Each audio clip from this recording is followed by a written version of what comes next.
네, 오늘 말씀 우리 함께 봉독하도록 하겠습니다. 오늘 말씀 누가복음 4장 1절에서 13절 말씀입니다. 누가복음 4장 1절에서 13절. 네, 제가 말씀을 봉독하고 우리 마지막 13절은 다 같이 합독하도록 하겠습니다. 예수께서 성령의 충만함을 입어 요단강에서 돌아오사 광야에서 40일 동안 성령에게 이끌리시며 마귀에게 시험을 받으시더라. 이 모든 날에 아무것도 잡수시지 아니하시니 날수가 다함에 줄이신지라. 마귀가 이르되 내가 만일 하나님의 아들이거든 이 돌들에게 명하여 떡이 되게 하라. 예수께서 대답하시되 기록된 바 사람이 떡으로만 살 것이 아니라 하였느니라. 마귀가 또 예수를 이끌고 올라가서 순식간에 천하만국을 보이며 이르되 이 모든 권위와 그 영광을 내가 내게 주리라. 이것은 내게 넘겨준 것이므로 내가 원하는 자에게 주노라. 그러므로 내가 만일 내게 절하면 다 내 것이 되리라. 예수께서 대답하여 이르시되 기록된 바 주 너의 하나님께 경배하고 다만 그를 섬기라 하였느니라. 또 이끌고 예루살렘으로 가서 성전 꼭대기에 세우고 이르되 내가 만일 하나님의 아들이거든 여기서 뛰어내리라.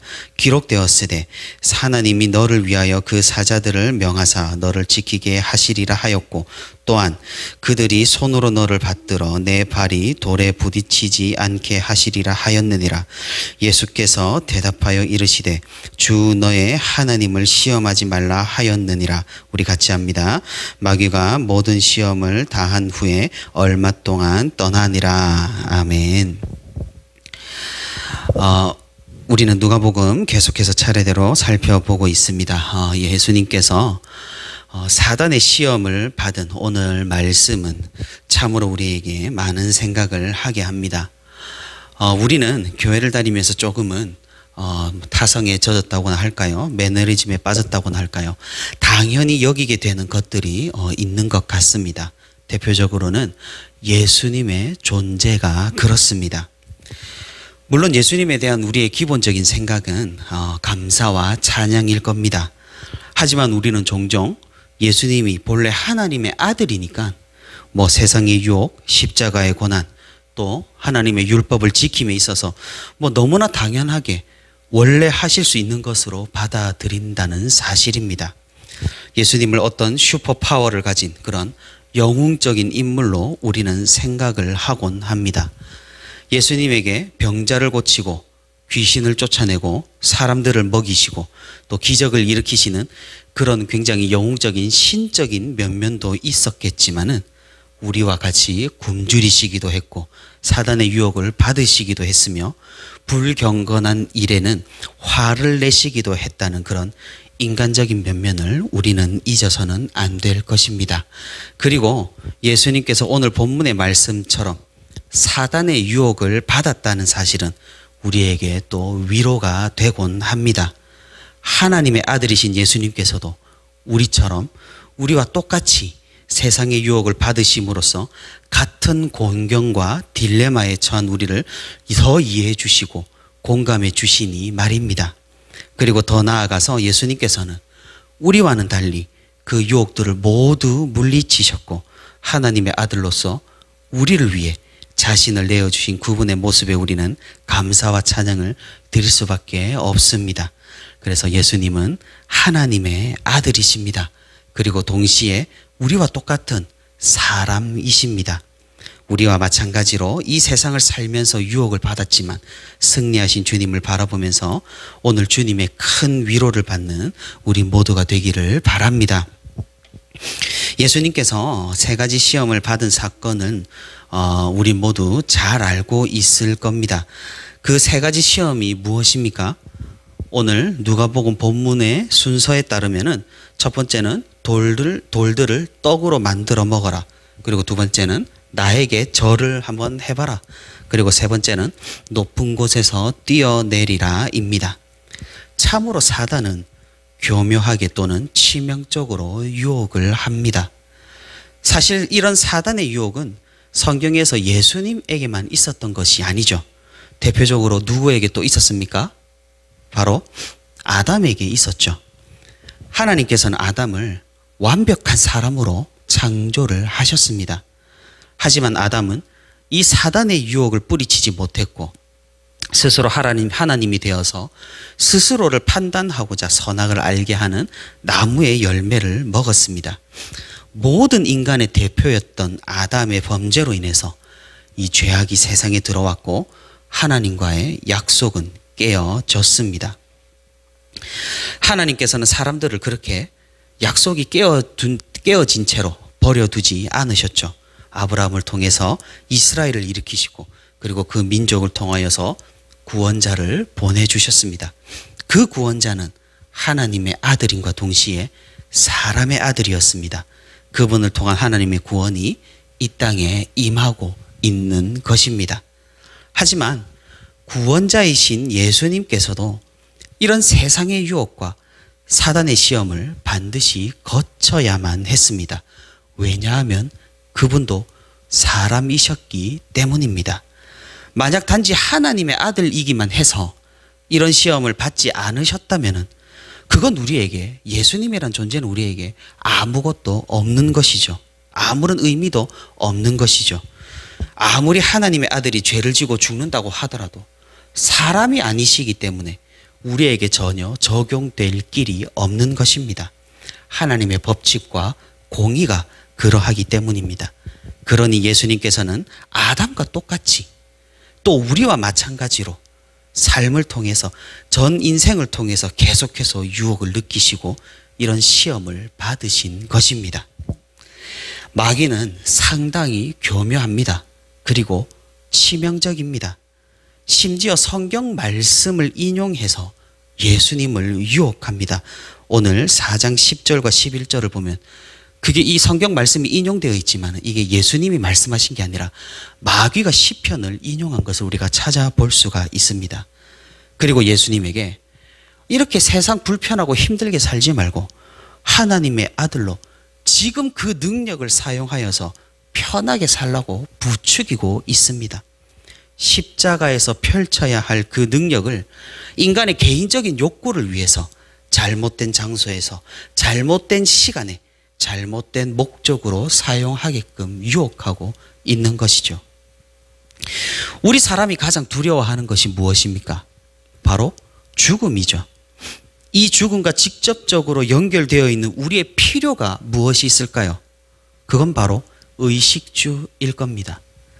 사단은 이 의식주 문제로 우리를 유혹하고 시험합니다. 마치 굶주린 예수님에게 이 돌들로 떡을 만들어 먹으라고 말한 것처럼 말입니다. 하지만 예수님은 이런 유혹을 하나님의 말씀으로 무찌르고 극복합니다. 사람이 의식주로만 사는 것이 아니라 하나님의 말씀으로 살아간다고 사단에게 일침을 놓습니다. 이제 사단은 두 번째로 예수님을 유혹합니다. 세상의 권력과 힘과 소유를 가지고 저울질을 합니다. 자신에게 절만 한다면 이 모든 권세를 주겠다고 말입니다. 우리는 흔히 성경에서 권력이나 힘을 말하면 나와는 상관이 없다고 생각하기가 쉽습니다. 그도 그럴 것이 우리는 무슨 정치인도 아니고요. 그리고 높은 자리에 있는 사람도 아니고 그렇다고 어떤 단체의 리더나 지도자가 되고 싶은 것도 아니기 때문입니다. 하지만 성경이 말하는 권력과 힘은 비단 그런 것만을 이야기하지 않습니다. 힘과 권력은 관계성입니다. 그리고 인정받으려는 욕심과 소유하려는 욕망 모두를 포함합니다. 우리 가운데 사소한 관계 안에서도 힘은 차이가 나고 전혀 감각을 느끼지 못하는 그런 관계 안에서도 권력의 불평등이 발생해서 우리는 알게 모르게 생각지도 못하게 힘을 남용하거나 악용할 수 있다는 사실입니다. 하나님의 나라는 서열이 없고 높고 낮음이 없습니다. 하지만 사단의 세계, 이 세상은 제 아무리 평등을 외친다 한들 분명히 서열이 있고 높고 낮음이 있고 힘의 불균형이 존재합니다. 인터넷에 이런 말이 돌아다니더라고요. 직업에 귀천은 없지만 계급은 있다. 이 말이요. 굉장히 서글픈 말이지만 그것이 이 세상의 현실입니다. 사단은 자신에게 굴복함으로써 이 세상의 모든 권력과 모든 소유권을 주겠다고 예수님을 유혹합니다. 메시아로서 사람들을 사랑하고 사람들을 위하고 사람들에게 진정한 자유와 평등과 평화를 주어야 하지만 그것이 얼마나 힘들고 어려운 일이냐고, 그냥 세상의 법칙과 원리에 따라서 편하게 그냥 예수님이 가진 힘과 권력을 사용하면서 살라고 그런 유혹을 하고 있는 것입니다. 하지만 예수님께서는 이런 유혹도 단호하게 뿌리치십니다. 세상의 법칙은 하나님의 말씀 앞에서 아무것도 아님을 선포합니다. 세상의 것들을 사랑하고 쫓지 말고 오직 하나님만을 섬기고 사랑하라고 말씀합니다. 이제 사단은 마지막으로 궁극적인 유혹을 던집니다. 바로 첫 창조 때 아담이 실패했던 그 시험입니다. 성전 꼭대기에 올라가 뛰어내리면 하나님의 아들이 너는 죽지 않고 살 것이라고 말합니다.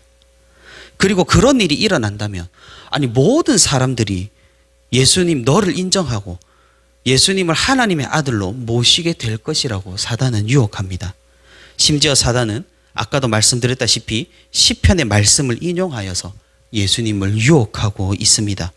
네가 스스로 하나님임을 증명해봐라고 사단은 교만을 부추기고 있는 것입니다. 인간의 가장 근원적인 죄악은 교만입니다. 아담도 교만으로 무너졌습니다. 하나님이 없이 교만한 인간은 교만하여서 스스로 하나님이라고 자처하며 살아갑니다. 도덕도 없고 윤리도 없는 것이죠. 세상의 법은 그저 남에게 피해를 주지 않으면 괜찮습니다. 선한 일을 할 생각도 없고 능력도 없습니다. 하나님의 말씀이 없는 세상은 그저 약육강식의 피비린내 나는 지옥일 뿐입니다. 그러니 교만은 인간을 패망하게 하는 근본적인 죄악입니다. 우리에게도 마찬가지입니다. 하나님의 말씀을 가까이 하지 않고 하나님의 인도하심과 지켜보심을 의식하지 않는다면 우리는 스스로를 위로하며 살아가게 될 것입니다. 모든 것을 내가 결정하고 내가 옳은 대로 내가 생각하는 대로 살아갑니다. 그리고 그 길은 언제나 멸망의 길입니다. 예수님께서는 그 멸망의 길로 가지 않으셨습니다. 역시 하나님의 말씀으로 사단의 유혹을 뿌리치셨습니다. 사실 예수님께서는 이 모든 것을 하실 수도 있었고 그런 능력도 충분히 되셨지만 자신의 개인적인 욕구나 욕망을 위해 자신의 입신양명을 위해 사용하지 않으셨습니다. 오직 우리의 구원을 위해 우리와 함께하는 그 승리를 위해 하나님을 위해서 그 능력을 사용하셨고 자신의 모든 것을 내어주셨습니다. 우리는 이 예수님께서 받으신 시험과 유혹을 이 세상에 살아가면서 그대로 모두 받고 있습니다. 받았었습니다. 그리고 앞으로 우리가 살아가면서 또 받을 것입니다. 사단은 우리의 의식주를 위협하면서 하나님을 따르지 못하도록 유혹합니다. 우리에게 정말로 꿀과 같은 그 권력의 달콤함과 힘의 통쾌함을 보여주면서 끊임없이 사람들의 인정과 또는 세상의 소유를 탐하게 만듭니다. 하나님의 말씀에 따라 거룩하게 사는 것이 얼마나 힘든 일임을 우리에게 보여주면서 그냥 편하게 살라고 적당히 타협하며 구원 티켓 끊어놨으니까 그냥 세상 자기 마음대로 살아가라고 유혹합니다. 참으로 교묘하고 치명적입니다. 더 큰 문제는 이런 유혹은 한 번으로 끝나지 않는다는 사실이죠. 우리의 평생을 통해서 우리의 전 일생을 거쳐서 계속해서 유혹하고 시험합니다. 참으로 좀 착잡한 마음이 듭니다. 첫 창조 때에 완벽했던 아담이 무너진 시험입니다. 하나님의 아들이셨던 예수님이야 쉽게 극복을 하셨겠지만 이라고 우리는 생각합니다. 그래서 우리는 도무지 감당할 길이 없다고 생각합니다. 먹고 사는 문제 때문에 하나님의 말씀에 순종하지 못할 때가 우리에게 있음을 고백하지 않을 수 없죠. 관계들 가운데 있어서 정말로 깨끗하게 우리 안에 인정받고자 하는 욕망과 소유하고자 하는 욕심이 들어있지 않다고 말할 수 없을 겁니다. 결정적으로 이 세상을 하나님의 말씀에 따라 온전히 살 수 없음을 우리는 고백할 수밖에 없습니다. 착잡하죠. 우리는 이 유혹과 시험을 이길 힘과 능력이 없습니다.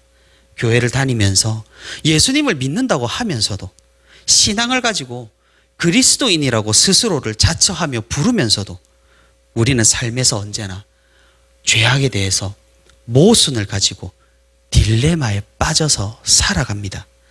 자괴감이 들기도 하고 나의 부족함과 연약함에 몸서리를 치며 그렇게 살아갑니다.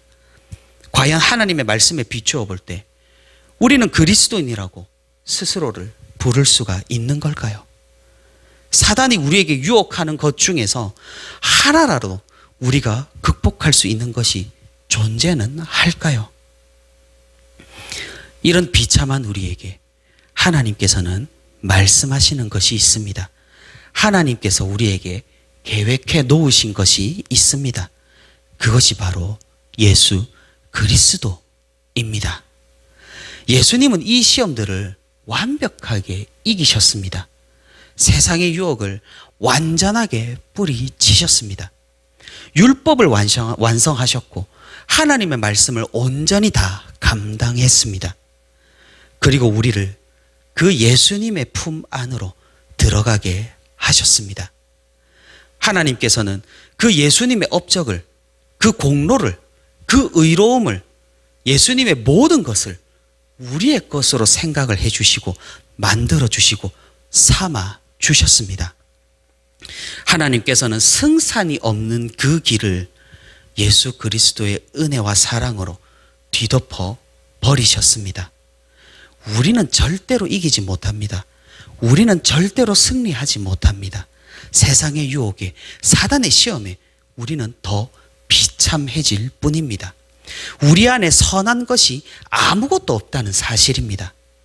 하지만 예수님과 함께라면, 예수님과 동행한다면, 예수님의 등에 업혀서라면 우리는 그 자비로, 그 은혜로, 그 사랑으로 그 유혹과 시험을 통과할 수 있는 것입니다. 그러니 우리에게 남은 것은 오직 감사와 찬양뿐인 것입니다. 세상은 오늘도 우리를 유혹할 겁니다. 사단은 오늘도 우리를 시험하려 덤벼들 것입니다.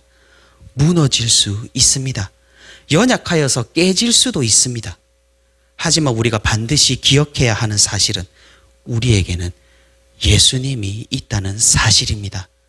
모든 것을 이기시고 모든 것을 십자가에서 이루시고 부활하셔서 승천하신 예수님이 우리의 구세주 되시고 우리의 방패가 되시고 우리의 힘과 능력이 되시며 우리의 주님이 되신다는 사실을 우리가 꼭 기억하기를 바랍니다. 말씀을 맺도록 하겠습니다. 참으로 살아가면서 유혹을 받을 때, 시험을 당할 때 딜레마에 빠지고 모순에 빠지는 순간이 많은 것 같습니다. 세상과 타협하기도 하고 유혹에 무너진 스스로를 참담해하며 바른 말을 뱉어내지만 행동은 그러지 못하는 모순과 자가당착에 빠져서 허우적거리기도 합니다. 그런데 말입니다. 우리가 반대로 생각해보면 그것이 바로 은혜입니다. 그것이 바로 예수님께서 우리와 함께 하신다는 증거가 됩니다. 그런 모습들이 바로 성령 하나님께서 우리 안에 계시고 우리와 동행하신다는 사실이 되는 것입니다. 무슨 말입니까? 세상 사람들은 전혀 그렇지 않습니다. 그저 자기 소견에 옳은 대로 행하고 죄책감도 전혀 갖지 않습니다. 하지만 우리는 하나님의 말씀을 알고 하나님의 선하심을 알기 때문에 거룩함에 대한 부담감이 있는 것이죠. 그렇기 때문에 이 세상에서 유혹을 당하고 시련을 당하고 고난을 당하고 시험을 당합니다. 그러니 우리가 가진 이 모순이, 이 딜레마가 오히려 우리의 믿음의 강력한 증거가 되는 것입니다. 우리 감당할 시험만을 주시는 하나님의 자비로우심과 예수 그리스도의 우리 의로움을 우리 것 삼아주신 하나님의 그 크신 사랑과 은혜를 느끼는 오늘이 되기를 바랍니다. 우리에게 말씀을 지킴을 요구하셨지만 오히려 스스로 그 말씀들을 모두 이루시고 우리 것으로 삼아주신 그 은혜를 깨닫는 지금 시간이 되기를 바랍니다. 그 사랑과 은혜에 감격하여서 감사와 찬양을 영원토록 주님께 올려드리는 저와 우리 부천시민교회 모든 성도들이 되기를 소망합니다.